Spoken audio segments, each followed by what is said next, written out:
Good morning विद्यार्थी मित्रांनो, चला तर लेक्चरला सुरुवात करूया। आजचं आपलं तांत्रिक लेक्चर आहे 6वं। बघा, याच्या आधी पण भरपूर तांत्रिक लेक्चर घेतलेले आहे ग्रामसेवकसाठीचे, ते तुम्ही नक्की बघा। आणि जे पेपरच्या दृष्टीने आवश्यक आहे, तांत्रिक भाग पण आहे आणि तांत्रिक लेक्चर सुद्धा आहे। सर्व माहिती तुम्हाला या चॅनलवर मिळून जाईल, त्याच्यामुळे प्लीज चॅनलला सबस्क्राइब करून ठेवा आणि बेल आयकन ऑलला क्लिक करा। चला तर बघूया फर्स्ट क्वेश्चन। ॲग्री सिल्व्हिपाच्चर सिस्टीम म्हणजे काय आहे? तर काय होते ॲग्री सिल्व्हिपाच्चर सिस्टीम म्हणजे? बघा यात काय होते, तर ऑप्शन बघा, यात फळझाडाच्या बरोबर गवताचा समावेश होतो, यात वृक्षाबरोबर गवताचा समावेश होतो, यात वृक्षाबरोबर धान्य पिकाचा व गवते यांचा समावेश होतो, वरीलपैकी सर्व पर्याय बरोबर। तर आपलं राईट आन्सर काय येणार? ऑप्शन 3, यात वृक्षाबरोबर धान्य पिकांचा व गवत यांचा समावेश होतो, म्हणजे ॲग्रो सिल्व्हिपाच्चर सिस्टीम। नेक्स्ट बघा, भारतातील 15 हवामान विभागापैकी किती हवामान विभाग हे महाराष्ट्रात येतात? तर किती हवामान विभाग महाराष्ट्रात येतात भारतातील 15 हवामान विभागापैकी? तर भारतात एकूण, आधी मला सांगा, भारतात एकूण 15 हवामान विभाग आहे, हे पण लक्षात ठेवा। आणि त्याच्यापैकी महाराष्ट्रात 12, 6, 4, 3 यापैकी किती येतात? तर महाराष्ट्रात 3 हवामान विभाग येतात, लक्षात ठेवा। नेक्स्ट बघा, आयकर सुधारणा कशाशी संबंधित आहे? तर कशाशी संबंधित आहे आयकर सुधारणा? पीक संरक्षण, रासायनिक खतांचा वाढता वापर, सुधारित वनांचा कार्यक्रम, पाण्याचा वापर। तर आपलं राईट आन्सर काय येणार? ऑप्शन 1, पीक संरक्षणाशी संबंधित आहे आयकर सुधारणा कायदा। नेक्स्ट बघा, भारताच्या ग्रामीण भागात कोणत्या प्रकारची बेरोजगारी आहे? तर कोणत्या प्रकारची बेरोजगारी आहे भारताच्या ग्रामीण भागात? हंगामी, रचनात्मक, फसवी, आवर्ती। तर आपलं राईट आन्सर काय येणार? हंगामी। भारताच्या ग्रामीण भागात हंगामी स्वरूपाची बेरोजगारी आहे, लक्षात ठेवा। वन लाइनर क्वेश्चन येतात असे महत्त्वाचे, आणि एकूण एक क्वेश्चन महत्त्वाचा आहे, असं नाही की एक क्वेश्चन म्हटला तोच महत्त्वाचा नाही आहे, सर्वच महत्त्वाचं आहे, कारण कोणते पण क्वेश्चन येऊ शकतात आणि महत्त्वाचेच क्वेश्चन आहे सर्व लेक्चरमध्ये या नोट्सचे। नेक्स्ट बघा, महाराष्ट्र शासनाने कोणत्या वर्षी पहिला जलसिंचन आयोग नेमला? तर कोणत्या वर्षी नेमला महाराष्ट्र शासनाने जलसिंचन आयोग? 1962, 1964, 1965, 1995। तर आपलं राईट आन्सर काय येणार? 1962 या वर्षी पहिला जलसिंचन आयोग हा महाराष्ट्र शासनाने नेमला। नेक्स्ट बघा, कडधान्यामध्ये युक्त खताची मात्रा कमी प्रमाणात लागते, तर कोणत्या खताची मात्रा कमी प्रमाणात लागते कडधान्यामध्ये? नत्र, स्फुरद व पालाश, स्फुरद, कॅल्शियम। तर आपलं राईट आन्सर काय येणार? नत्र। कडधान्य पिकामध्ये नत्रयुक्त खताची मात्रा ही कमी प्रमाणात लागते, लक्षात ठेवा, कडधान्यामध्ये। आणि नेक्स्ट बघा, सामाजिक वनीकरण ही संकल्पना कोणत्या पंचवार्षिक योजनेत आली? बघा, सामाजिक वनीकरण ही संकल्पना कोणत्या पंचवार्षिक आणली? तर 8वी, 6वी, 4थी, 3री। तर आपलं राईट आन्सर काय येणार? ऑप्शन 2, 6व्या पंचवार्षिक योजनेत सामाजिक वनीकरण ही संकल्पना आली। सामाजिक वनीकरण संकल्पना तर पंचवार्षिक योजना आहे 6वी, लक्षात ठेवा। नेक्स्ट बघा, जास्त फळे देणारी पपईची बुटकी जात कोणती आहे? तर ऑप्शन बघा, वॉशिंग्टन, पुसा, नन्ना, हनीड्यू। तर आपला राईट आन्सर येणार ऑप्शन 1, वॉशिंग्टन। जास्त फळे देणारी पपईची बुटकी जात वॉशिंग्टन, लक्षात ठेवा। नेक्स्ट बघा, महाराष्ट्रातील जास्त उत्पन्न देणारी डाळिंबाची जात कोणती आहे? तर कोणती डाळिंबाची जास्त उत्पन्न देणारी महाराष्ट्रातील जात? आळंदी, मस्तक, गणेश, ढोलका। तर आपलं राईट आन्सर काय येणार? ऑप्शन 3, गणेश। महाराष्ट्रातील जास्त उत्पन्न देणारी डाळिंबाची जात आहे गणेश। नेक्स्ट बघा, राष्ट्रीय पडीक जमीन विकास महामंडळाची स्थापना केव्हा झाली? तर केव्हा झाली राष्ट्रीय पडीक जमीन विकास महामंडळाची स्थापना? 1965, 1975, 1985, 1997। तर आपलं राईट आन्सर काय येणार? ऑप्शन 3, 1985 मध्ये राष्ट्रीय पडीक जमीन विकास महामंडळाची स्थापना झाली, 1985 मध्ये। नेक्स्ट बघा, विदर्भातील तलावांना तलाव म्हणतात, तर कोणते तलाव म्हणतात? वसंत, पाझर, कोल्हापुरी पद्धतीचे, मालगुजारी। तर आपला राईट आन्सर काय येणार? ऑप्शन 4 मालगुजारी. लक्षात ठेवा, असे क्वेश्चन येतात. विदर्भातील तलावांना काय म्हणतात? तर या ऑप्शनपैकी मालगुजारी हे ऑप्शन तुमचं राईट आहे. नेक्स्ट बघा, दुग्धोत्पादन प्रसिद्ध असणाऱ्या प्रगत देशामध्ये जास्त दुग्धोत्पादन कशापासून होते? बघा, दुग्धोत्पादनात प्रसिद्ध असणाऱ्या प्रगत देशामध्ये जास्त दुग्धोत्पादन हे कशापासून होते? तर शेळी, मेंढी, म्हैस, गाय. तर आपलं राईट आन्सर काय? गाय. प्रगत देशामध्ये गाई या प्राण्यापासून जास्त दुग्धोत्पादन होते. लक्षात ठेवा. नेक्स्ट बघा, खालीलपैकी कोणती वस्तू मोठ्या प्रमाणावर जंगलातून मिळून किंवा गोळा करून त्याचा वापर केला जातो? तर बघा, खैराची पाने, पळसाची पाने, सागाची पाने, तेंदूची पाने. तर आपलं राईट आन्सर काय ना? तेंदूची पाने, जे बिडी बनवण्यासाठी गोळा करतात आणि तंबाखू वगैरे करायसाठी वापरतात. नेक्स्ट बघा, मिरचीची उलटी फळे येणारी जात कोणती?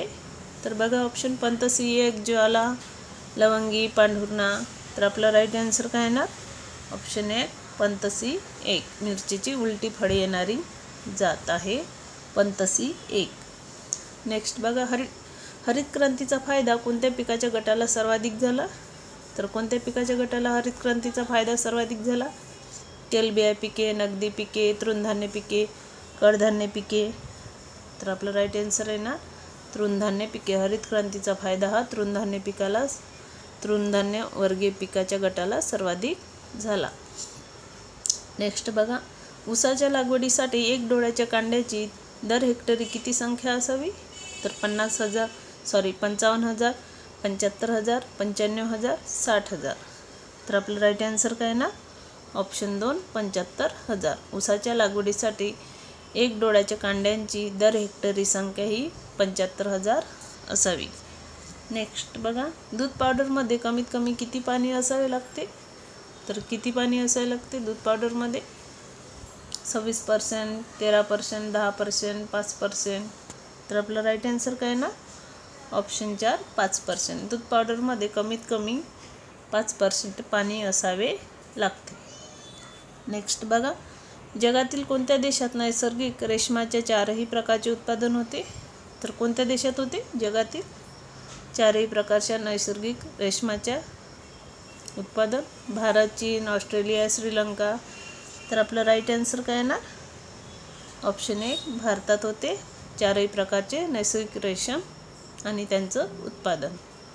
नेक्स्ट बघा, झाडामध्ये रोगप्रतिकारक शक्ती निर्माण करणारा घटक कोणता आहे? तर नायट्रोजन, फॉस्फरस, पोटॅशियम, बोरॉन. तर आपलं राईट आन्सर काय येणार? Option 3 potassium. झाडांमध्ये रोगप्रतिकारक शक्ती निर्माण करणारा घटक हा पोटॅशियम आहे. लक्षात ठेवा. नेक्स्ट बघा, ज्वारीच्या ताटामध्ये पोटॅशियम म्हणजे याच्यात जे ऑप्शन दिले आहे त्याच्यानुसार त्याचं आन्सर काढायचं. नाही तर पालाशसुद्धा असू शकते. पालाशसुद्धा त्याचा आन्सर येते, पण इथे पालाश दिलेलं नाही आहे, त्याच्यामुळे पोटॅशियम हे त्याचं राईट आन्सर आलेलं आहे.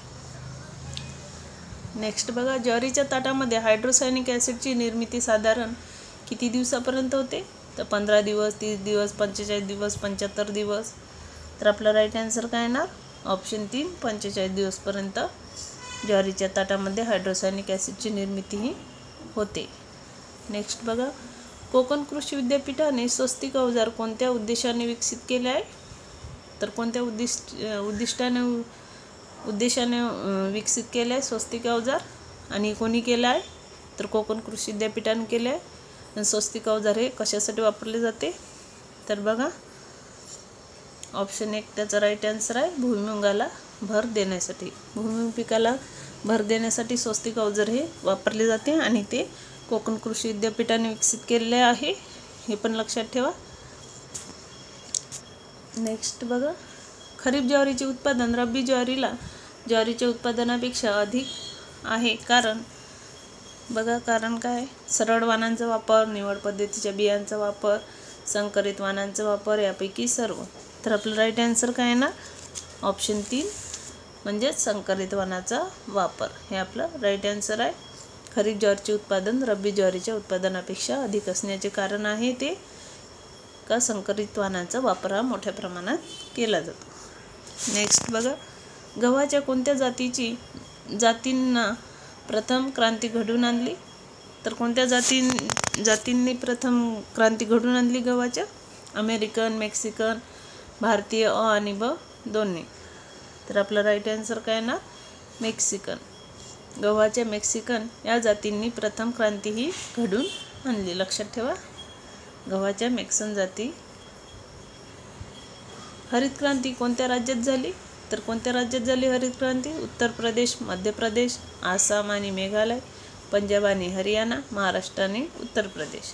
तर आपला राईट आन्सर काय ना? ऑप्शन 3 पंजाब आणि हरियाणा. हरित क्रांती या 2 राज्यात झाली. तर पंजाब आणि हरियाणा लक्षात ठेवा. राज्य लक्षात ठेवा, हरित क्रांती होणारी पंजाब आणि हरियाणा. नेक्स्ट बघा, कोणत्या घटकांमुळे हरित क्रांती घडून आली? तर संकरित बियाणे, ठिबक सिंचन, तणनाशके, भरखते. तर आपलं राईट काय येणार? आपलं राईट आन्सर आहे संकरित बियाणे. या घटकांमुळे हरित क्रांती ही घडून आली. संकरित बियाणे लक्षात ठेवा. नेक्स्ट बघा, पुढीलपैकी कोणत्या एका कारणामुळे हरित क्रांतीच्या यशाला अधिक महत्त्व येते? तर कोणत्या कारणामुळे येते हरित क्रांतीच्या यशाला अधिक महत्त्व? तर बघा ऑप्शन, हरित क्रांतीमुळे रासायनिक खतांचा वापर वाढला. हरित क्रांतीमुळे देशातच संकरित बियाण्यांची निर्मिती झाली. हरित क्रांतीमुळे देश अन्नधान्यात स्वयंपूर्ण झाला. हरित क्रांतीमुळे शेतकऱ्यात जागृती निर्माण झाली. तर आपलं राईट आन्सर काय येणार? ऑप्शन 3 हरित क्रांतीमुळे देश अन्नधान्यात स्वयंपूर्ण हा झाला. नेक्स्ट बघा, हे भारतातील हरित क्रांतीचे प्रणेते होय. तर कोण आहे भारतातील हरित क्रांतीचे प्रणेते? Doctor N E. Borlaug, doctor M S. Swaminathan, doctor D P. Singh, Verghese Kurien. तर आपलं राईट आन्सर काय येणार? Option 2 doctor M S. स्वामीनाथन हे आपलं राईट आन्सर आहे, जे भारतीय हरित क्रांतीचे प्रणेते आहे. नेक्स्ट बघा नेक्स्ट क्वेश्चन आहे, भारतातील एकूण उलटाखाली क्षेत्रापैकी टक्के क्षेत्र विहिरीद्वारे सिंचित केले जाते? तर किती क्षेत्र हे विहिरीद्वारे ओली सिंचित केले जाते? तर 6%, 7%, 36%, 51%. तर आपलं राईट आन्सर काय ना? तर आपलं राईट आन्सर आहे ऑप्शन 4 51% क्षेत्र हे भारतात विहिरीद्वारे सिंचित केले जाते. नेक्स्ट बघा, बागायत क्षेत्रात पद्धतीने पाणी दिल्यास जमिनीच्या सध्याच्या वापरात वाढ करणे शक्य आहे? तर कोणत्या पद्धतीने? सरी पद्धत, आडे पद्धत, ठिबक सिंचन, सारा पद्धत. तर आपलं राईट आन्सर काय येणार? ऑप्शन 3 ठिबक सिंचन पद्धत. बघा, बागायत क्षेत्रात ठिबक सिंचन पद्धतीने पाणी दिल्यास जमिनीच्या सध्याच्या वापरात वाढ करणे हे शक्य आहे. नेक्स्ट बघा, मध्य महाराष्ट्रात सरासरी पावसाचे प्रमाण मिलीमीटर एवढे आहे. तर किती आहे? 2500, 620, 700, 1000. तर आपला राईट आन्सर काय ना? ऑप्शन 2 620 मिलीमीटर एवढे आहे मध्य महाराष्ट्रात सरासरी पावसाचे प्रमाण. लक्षात ठेवा. नेक्स्ट बघा, महाराष्ट्रातील सर्वात मोठा पाण्यावर आधारित विद्युत प्रकल्प कोणता आहे? तर जायकवाडी, कोयना, भीमा, नांदूर, मधमेश्वर. तर आपला राईट आन्सर काय ना? ऑप्शन 2 कोयना. तर बघा, महाराष्ट्रातील सर्वात मोठा पाण्यावर आधारित विद्युत प्रकल्प हा कोयना आहे. महत्त्वाचा क्वेश्चन आहे. नेक्स्ट बघा, जलसिंचनामध्ये पिकासाठी पाणी देताना वाफा म्हणजे चेक बेसिन नाव पण लक्षात ठेवा. चेक बेसिन म्हणजेच पिकांसाठी पाणी देताना वाफा पद्धतीलाच चेक बेसिन असे म्हणतात, अथवा आलेख पद्धत ही मुख्यत्वे या पिकासाठी अतिशय सोयीची आहे. तर कोणत्या पिकासाठी? अन्नधान्य पिके, भाजीपाला पिके, फळबागा पिके, नगदी पिके. तर आपलं राईट आन्सर काय ना? फळबागा पिकेसाठी आवश्यक आहे आले पद्धत किंवा चेक बेसिक किंवाच वाफा पद्धत. नेक्स्ट बघा, पाणलोट क्षेत्र विकासाच्या कार्यक्रमाचा मूलभूत गाभा अथवा तत्वप्रणाली या उद्दिष्टांवर आहे. तर कोणत्या उद्दिष्टांवर आहे? जमीन व जल संधारण, रोजगार हमी योजना, शेती वनीकरण, पर्यावरण सुधारणा. तर आपलं राईट आन्सर काय येणार? ऑप्शन 1 जमीन व जल संधारण. नेक्स्ट बघा, हे धरण ब्रिटिश काळात बांधण्यात आले आहे. तर कोणते धरण हे ब्रिटिश काळात बांधण्यात आले आहे? तर उजनी येथील भीमा धरण, कोयना धरण, निळवंडे धरण, भाटघर धरण. तर आपला राईट आन्सर काय ना ऑप्शन 4 भाटघर धरण. हे ब्रिटिश काळात बांधण्यात आले आहे. बघा ब्रिटिश काळातले धरण कोणते, तर भाटघर धरण आहे, लक्षात ठेवा. नेक्स्ट बघा, पाणलोट व्यवस्थापनाचे कार्यक्रम शास्त्रोक्त पद्धतीने होण्यासाठी जमिनीचे वर्गीकरण किती वर्गात होते, तर किती वर्गात होते 3, 4, 6, 8. तर आपला राईट आन्सर काय ना ऑप्शन 1 3. पाणलोट व्यवस्थापनाचे कार्यक्रम शास्त्रोक्त पद्धतीने होण्यासाठी जमिनीचे वर्गीकरण हे 3 वर्गात होते. नेक्स्ट बघा, महाराष्ट्रात सिंचन क्षेत्रापैकी विहीर बागायत क्षेत्र किती आहे, तर किती आहे 50%, 56%, 61%, 66%. तर आपला राईट आन्सर आहे ऑप्शन 2 56% आहे महाराष्ट्रात सिंचन क्षेत्रापैकी विहीर बागायत क्षेत्र. नेक्स्ट बघा, उपसा सिंचन योजना आर्थिकदृष्ट्या फायदेशीर ठरविण्याकरिता नफा गुणोत्तर पेक्षा कमी नसावे, तर किती 1:2, 2:1, 1.2, 1:1, 1.5, 2:2, 2.5, 2.5. तर आपला राईट आन्सर काय ना ऑप्शन 2 1 ते 1.5. लक्षात ठेवा, पेक्षा कमी नसावे. उपसा सिंचन योजना आर्थिकदृष्ट्या फायदेशीर ठरविण्याकरता नफा गुणोत्तर हे 1 ते 1.5 पेक्षा कमी नसावे, म्हणजे 1 ते 1.5 पेक्षा कमी नसावे. नेक्स्ट बघा, 3% कमी उतार असलेल्या जमिनीवर जलसंधारणाच्या खालीलपैकी कोणत्या पद्धतीचे अवलंबन करतात, तर कोणत्या पद्धतीचे अवलंबन करतात 3% कमी उतार असलेल्या जमिनीवर, जैविक, पायऱ्या पद्धत, चर खोदणे, ढाळाचे बांध. तर आपला राईट आन्सर काय ना ढाळाचे बांध. नेक्स्ट बघा, खाली दिलेल्या 4 विधानापैकी योग्य व अचूक विधान निवडा. तर कोणते योग्य व अचूक विधान, पाण्याची कार्यक्षमता वाढवायची असेल तर रान बांधणीचे काम करणे आवश्यक आहे. पाण्याची कार्यक्षमता वाढवायची असेल तर जमीन सपाट करणे आवश्यक आहे. पाण्याची कार्यक्षमता वाढवायची असेल तर जमिनीवर बियाणे फेकून पेरणी करणे आवश्यक आहे. पाण्याची कार्यक्षमता वाढवायची असेल तर पीक काढणे गरजेचे आहे. फक्त 1 बरोबर. तर आपलं राईट आन्सर काय ना बघा, आपलं राईट आन्सर काय ना ऑप्शन 2 1 व 2 हे बरोबर आहे. 1 बरोबर आहे आणि 2 बरोबर आहे. हे बाकीचे चूक आहे 2 ऑप्शन. पाण्याची कार्यक्षमता वाढवायची असेल तर रान बांधणीचे काम करणे आवश्यक आहे. पाण्याची कार्यक्षमता वाढवायची असेल तर जमीन सपाट करणेही आवश्यक आहे. नेक्स्ट बघा, महाराष्ट्रातील उलथाखालील एकूण क्षेत्राची टक्केवारी किती आहे, 9.5%, 11.5%, 13.5%, 16.4%. तर आपलं राईट आन्सर काय येणार ऑप्शन 4 16.4% टक्केवारी आहे उलथाखालील एकूण क्षेत्राची टक्केवारी महाराष्ट्रातील. नेक्स्ट बघा, पाणी देण्याच्या सरी पद्धतीमध्ये सरीच्या संपूर्ण लांबीवर सम प्रमाणात पाणी बसण्यासाठी प्रवाह पूर्ण वेळ स्थिर ठेवतात. सुरुवातीला जास्त पण शेवटी पोहोचल्यावर कमी करतात. सुरुवातीला कमी परंतु शेवटी पोहोचल्यानंतर वाढवितात. 1 आणि 2 बरोबर, 2 आणि 3 बरोबर, 1 आणि 3 बरोबर, फक्त 2 बरोबर. तर आपलं राईट आन्सर काय येणार ऑप्शन 4 फक्त 2 हे बरोबर आहे. बघा, सुरुवातीला जास्त पण शेवटी पोहोचल्यावर कमी करतात, ह्याचं राईट आन्सर आहे. नेक्स्ट बघा, पाणी देण्याच्या फवारा सिंचन पद्धतीमध्ये सर्व क्षेत्र भिजते. दाट पिकांसाठी प्रति हेक्टरी खर्च ठिबक सिंचनापेक्षा जास्त होतो. बाष्पीभवनाचा वेळ जास्त होतो. पाणी देण्याची वेग हा जमिनीत पाणी मुरण्याच्या वेगापेक्षा कमी असतो. 1 व 4 बरोबर आहेत, सर्व बरोबर आहेत.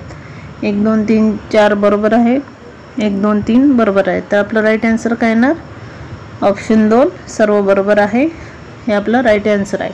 पाणी देण्याच्या फवारा सिंचन पद्धतीमध्ये सर्व क्षेत्र भिजते. दाट पिकांसाठी पाणी हेक्टरी खर्च ठिबक सिंचनापेक्षा जास्त होतो. बाष्पीभवनाचा वेळ जास्त होतो. पाणी देण्याचा वेग हा जमिनीत पाणी मुरण्याच्या वेगापेक्षा कमी असतो. सर्व आपले ऑप्शन हे बरोबर आहे. चला नेक्स्ट बघा, देशात लागवडीखाली असलेल्या एकूण क्षेत्राशी सिंचित क्षेत्राचे असलेले प्रमाण किती टक्के आहे, 37%, 40%, 28%, 33%. तर आपलं राईट आन्सर काय ना 33% आहे. ऑप्शन 4 आपलं राईट आन्सर आहे 33%. नेक्स्ट बघा, आच्छादनामुळे पाण्याची टक्के बचत होते. तर किती टक्के बचत होते आच्छादनामुळे पाण्याची? 10 ते 15, 15 ते 20, 20 ते 30, 30 ते 40. तर आपलं राईट आन्सर येणार ऑप्शन 3 20 ते 30% पाण्याची बचत होते आच्छादनामुळे. नेक्स्ट बघा, जगातील सर्वात जास्त सिंचनाखालील शेती करणारा देश कोणता आहे? तर कोणता आहे जगातील सर्वाधिक जास्त सिंचनाखाली शेती करणारा देश? भारत, चीन, जपान, इस्रायल. तर आपलं राईट आन्सर काय येणार ऑप्शन 4 इस्रायल. हा जगात सर्वाधिक सिंचनाखाली शेती करणारा देश आहे. नेक्स्ट बघा, पावसाच्या पाण्याचे संवर्धन करण्याकरिता शेतकऱ्याने कोणत्या प्रकारचे ढाळ बांधावे? तर बघा, पावसाच्या पाण्याचे संवर्धन करण्यासाठी शेतकऱ्यांनी कोणत्या प्रकारचे ढाळ बांधावे म्हणतात? तर समतल बांध, ढाळाचे बांध, समतल मशागत, पायऱ्या पद्धत. तर आपलं राईट आन्सर काय ना ऑप्शन 1 समतल बांध. नेक्स्ट बघा, महाराष्ट्र राज्यात जास्तीत जास्त वापरात असलेली सिंचन पद्धत कोणती आहे? तर कोणती सर्वात जास्त सिंचन पद्धती महाराष्ट्रात वापरली जाते? तर ठिबक सिंचन, सरी पद्धत, तुषार सिंचन, आळे पद्धत. तर आपलं राईट आन्सर काय ना ऑप्शन 2 सरी पद्धत. महाराष्ट्रात सर्वात जास्त सरी पद्धती वापरली जाते, लक्षात ठेवा सिंचनाची. नेक्स्ट बघा, कोणत्या सिंचन पद्धतीमध्ये खत मात्रा फायदेशीर ठरते? तर फवारा, सारा, आळे, ठिबक.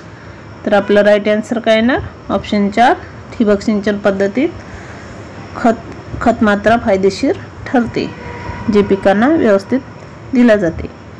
नेक्स्ट बघा, विदर्भातील तलावांना तलाव असे म्हणतात. तर बघा, हा क्वेश्चन रिपीट झाला आहे. मालगुजारी, कोल्हापूर पद्धतीचे, वसंत, पाझर. तर आपलं राईट आन्सर काय ना मालगुजारी. नेक्स्ट बघा, भाजीवर्गीय पिकांना कोणती सिंचन पद्धत फायदेशीर आहे? तर सरी, वाफा, मोकाट, तुषार सिंचन. तर आपलं राईट आन्सर काय येणार ऑप्शन 2 वाफा पद्धत. भाजीवर्गीय पिकांना वाफा सिंचन पद्धती फायदेशीर आहे. नेक्स्ट बघा, महाराष्ट्रातील कोणते शहर गाव पाणलोट क्षेत्राचे उत्तम उदाहरण म्हणून ओळखले जाते? तर आंबेडवेड, राळेगणसिद्धी, बोरी, बुद्रुक, वरील सर्व. तर आपलं राईट आन्सर काय येणार? तर आपलं राईट आन्सर आहे ऑप्शन 2 राळेगणसिद्धी. हे गाव पाणलोट क्षेत्राचे उत्तम उदाहरण म्हणून ओळखले जाते. महाराष्ट्रात या प्रकारची पाणी साठवण पद्धत जास्त प्रचलित आहे. तर कोणती पाणी साठवण पद्धती महाराष्ट्रात जास्त प्रचलित आहे? पाझर तलाव, मालगुजारी तलाव, कोल्हापूर पद्धतीचे बंधारे, नाला बडिंग. तर आपलं राईट आन्सर काय ना ऑप्शन 3 कोल्हापूर पद्धतीचे बंधारे. ही पद्धत पाणी साठवण्याची ही पद्धत महाराष्ट्रात जास्त प्रचलित आहे. नेक्स्ट बघा, दुसऱ्या जलसिंचन आयोगाची स्थापना कधी झाली? तर कधी झाली दुसऱ्या जलसिंचन आयोगाची स्थापना?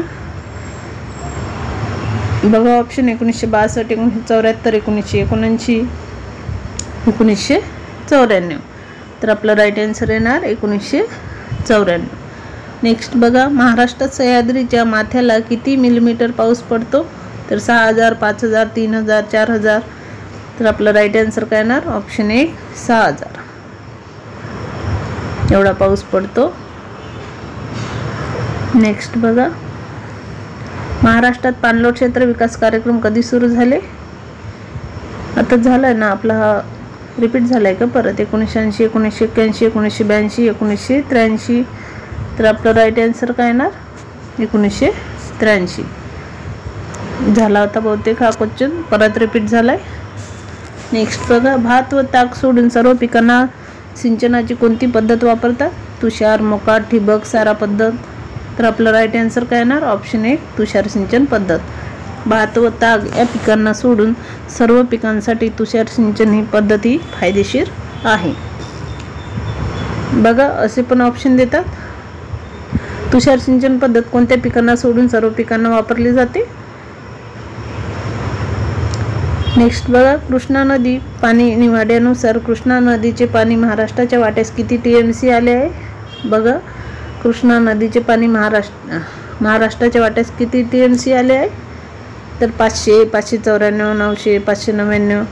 तर आपलं राईट आन्सर काय ना ऑप्शन 4 599 TMC पाणी हे कृष्णा नदी पाणी निवाड्यानुसार महाराष्ट्राच्या वाट्यास आलेले आहे 599. लक्षात ठेवा, महत्त्वाचा क्वेश्चन आहे. नेक्स्ट बघा, 1 एप्रिल 1997 रोजी कोणत्या पाटबंधारे विकास महामंडळाची स्थापना करण्यात आली? बघा तारीख लक्षात ठेवा, 1 एप्रिल 1997 रोजी. तर कोणत्या पाटबंधारे विकासाची स्थापना करण्यात आली? तर कृष्णा खोरे, कोकण पाटबंधारे, विदर्भ पाटबंधारे यापैकी नाही. तर आपलं राईट आन्सर काय ना, ऑप्शन 2 कोकण पाटबंधारे विकास महामंडळाची स्थापना करण्यात आली 1 एप्रिल 1997. नेक्स्ट बघा, 25 लाखापेक्षा कमी खर्च असणाऱ्या सिंचन प्रकल्पांना कोणते प्रकल्प म्हणतात? तर अति लहान, लहान, मध्यम, मोठे.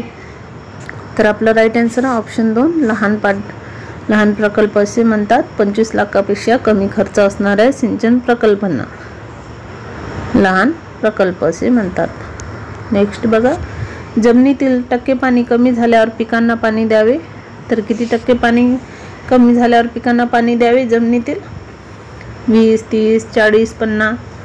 तर आपलं राईट आन्सर काय येणार?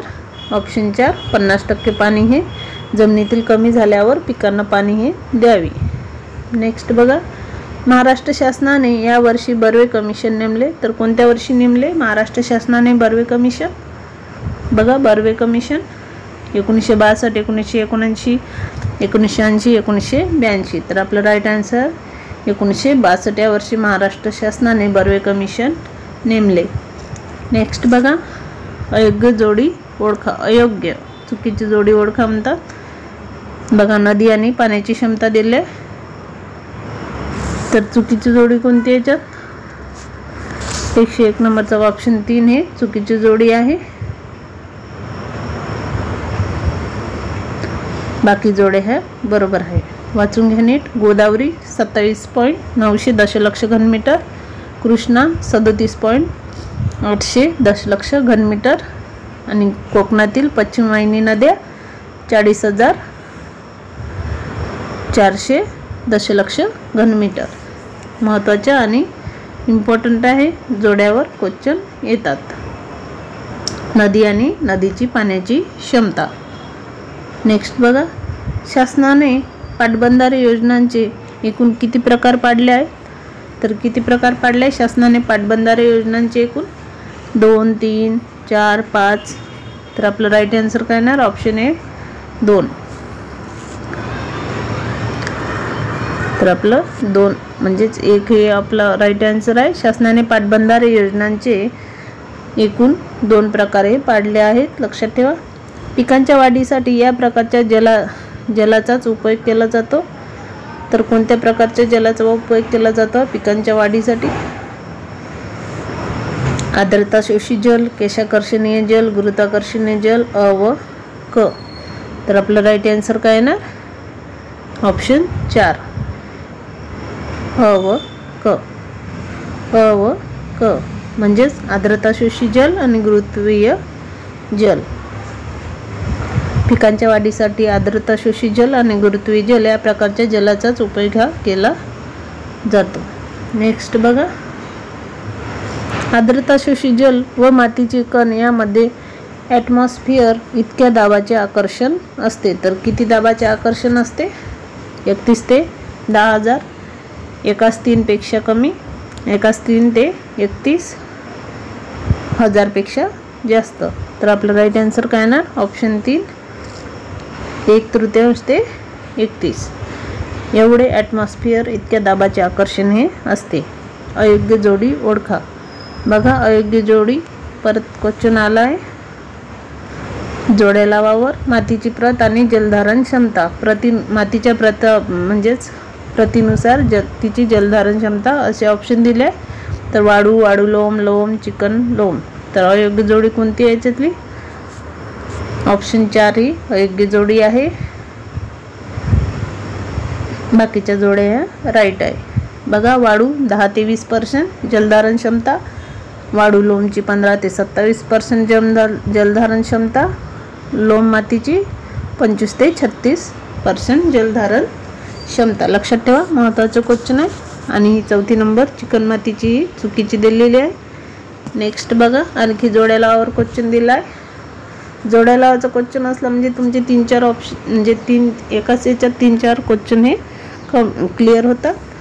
त्याच्यामुळे असे क्वेश्चन नक्की सोडवत जा. नेक्स्ट बघा, पिकाचे नाव आणि पाण्याची एकूण गरज हेक्टरी सेंटीमीटर. तर बघा पिकानुसार पाण्याची एकूण गरज याच्यावर जोड्या दिल्या आहे.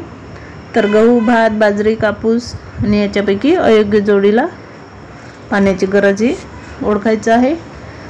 तर आपलं राईट आन्सर काय येणार? ऑप्शन 4 ही अयोग्य जोडी आहे. बाकी ह्या 3 या राईट जोड्या आहे. तर गव्हासाठी 45% पाण्याची गरज असते हेक्टरी. भात पिकासाठी 120 सेंटीमीटर हेक्टरी पाण्याची गरज असते. बाजरी पिकासाठी 30 गरज असते पाण्याची. नेक्स्ट बघा, जलसिंचन संदर्भात 1974 मध्ये कोणता कार्यक्रम राबविण्यात आलाय? तर कोणता कार्यक्रम राबविण्यात आलाय 1974 मध्ये जलसिंचन संदर्भात? तर बघा ऑप्शन, पाणलोट क्षेत्र विकास कार्यक्रम, ग्रामीण पाणीपुरवठा कार्यक्रम, अवर्षण प्रवण क्षेत्र विकास कार्यक्रम, ग्राम सुधार कार्यक्रम. तर आपला राईट आन्सर काय येणार? ऑप्शन 2 ग्रामीण पाणीपुरवठा कार्यक्रम. नेक्स्ट बघा, भारतात जलसिंचनाचा मुख्य स्रोत कोणता आहे? तर कोणता आहे भारतात जलसिंचनाचा मुख्य स्रोत? तलाव, विहिरी, नद्या, कालवे. तर आपलं राईट आन्सर काय येणार? ऑप्शन 2 विहिरी. विहिरी हा भारतात जलसिंचनाचा मुख्य स्रोत आहे. नेक्स्ट बघा, फवारा सिंचन पद्धतीमध्ये किलोग्राम प्रति चौरस सेंटीमीटर दाबाची आवश्यकता असते. तर 2.5 ते 3.5, 1.5 ते 2.5, 1 ते 2, 4 ते 5.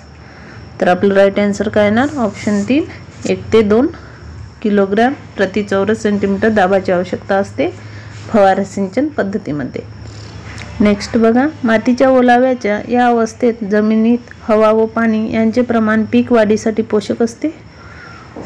तर मातीच्या ओलाव्याच्या कोणत्या अवस्थेत? संपृक्त क्षमता, कायमचा मरणोक्त बिंदू, जलधारण क्षमता, तात्पुरता मरणोक्त बिंदू. तर आपलं राईट आन्सर आहे ना संपृक्त क्षमता. ऑप्शन 1 हे आपलं राईट आन्सर आहे. नेक्स्ट बघा, या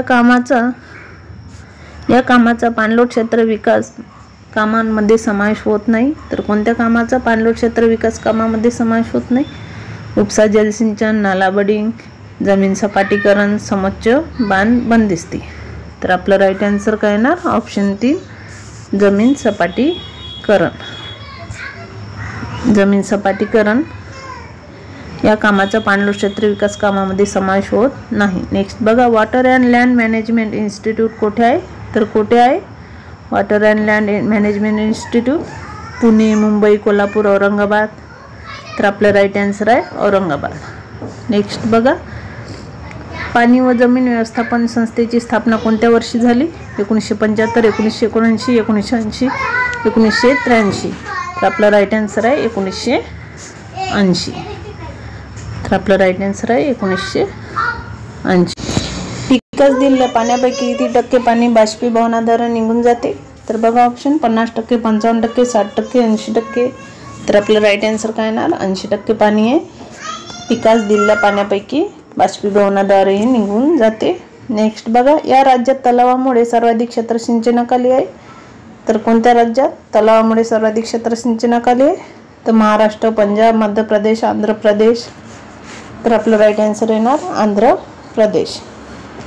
आंध्र प्रदेश या राज्यात तलावामुळे सर्वाधिक क्षेत्र हे सिंचनाखाली आहे, लक्षात ठेवा. नेक्स्ट बघा, चढ उताराच्या जमिनीवर ही जलसिंचन पद्धत फायदेशीर ठरते. तर कोणती जलसिंचन पद्धती फायदेशीर ठरते चढ उताराच्या जमिनीवर? ठिबक सिंचन, फवारा सिंचन, सरी पद्धत, आडे पद्धत. तर आपलं राईट आन्सर काय येणार? ऑप्शन 2 फवारा सिंचन पद्धत. नेक्स्ट बघा, महाराष्ट्रात एकूण किती लाभ क्षेत्र विकास प्राधिकरणे आहेत? तर किती आहे महाराष्ट्रात एकूण लाभ क्षेत्र विकास प्राधिकरणे? 7, 8, 9, 10. तर आपलं राईट आन्सर काय येणार? ऑप्शन 1 7 आहे महाराष्ट्रात एकूण लाभ क्षेत्र विकास प्राधिकरणे, लक्षात ठेवा. नेक्स्ट बघा, जलसिंचन म्हणजे काय? तर पिकांना गरज असणारे एकूण पाणी, विहिरीद्वारे द्यावयाचे पाणी, पिकांना पावसाव्यतिरिक्त द्यावयाचे पाणी, पिकांना द्यावयाचे पाणी. तर आपलं राईट आन्सर काय येणार? ऑप्शन 3 पिकांना पावसाव्यतिरिक्त द्यावयाचे पाणी म्हणजे जलसिंचन होय. लक्षात ठेवा. नेक्स्ट बघा, जेव्हा शेतजमीन पाण्यापेक्षा पातळीवर असते तेव्हा उपसा जलसिंचन योजना उपयुक्त ठरते. तर उच्च, खालच्या, सम, वरील, सर्व. तर आपला राईट आन्सर आहे ना सम. तर बघा, जेव्हा शेतजमीन पाण्यापेक्षा सम पातळीवर असते तेव्हा उपसा जलसिंचन योजना ही उपयुक्त ठरते. नेक्स्ट बघा, महाराष्ट्रातील या जलसिंचन प्रकल्पाचे लाभ क्षेत्र सर्वाधिक आहे. तर कोणत्या जलसिंचन प्रकल्पाचे लाभ क्षेत्र सर्वाधिक आहे महाराष्ट्रात? गंगापूर, पूर्णा, जायकवाडी, भीमा उजनी. तर आपला राईट आन्सर येणार जायकवाडी. जायकवाडी या जलसिंचन प्रकल्पाचे लाभ क्षेत्र हे महाराष्ट्रात सर्वाधिक आहे. बघा, हे लेक्चर आपलं इथे संपूया. आपण आणखी घेतले असते पण भरपूर मोठं लेक्चर झालं असतं, त्याच्यामुळे इथेच थांबूया. पण व्यवस्थित वाचा. टू झेड डिटेल माहिती दिली आहे. आणि हेच लेक्चर नाही आहे, याच्यावर आधी पण 15 लेक्चर आधी पण बनलेले आहे, जे ग्रामसेवकच्या याच्यात टाकलेले आहे. 2 PDF आहे, 2 प्लेलिस्ट आहे ग्रामसेवकच्या याच्या. ते तुम्ही नक्की वाचा आणि व्यवस्थित वाचा. चला तर भेटूया नेक्स्ट लेक्चरला.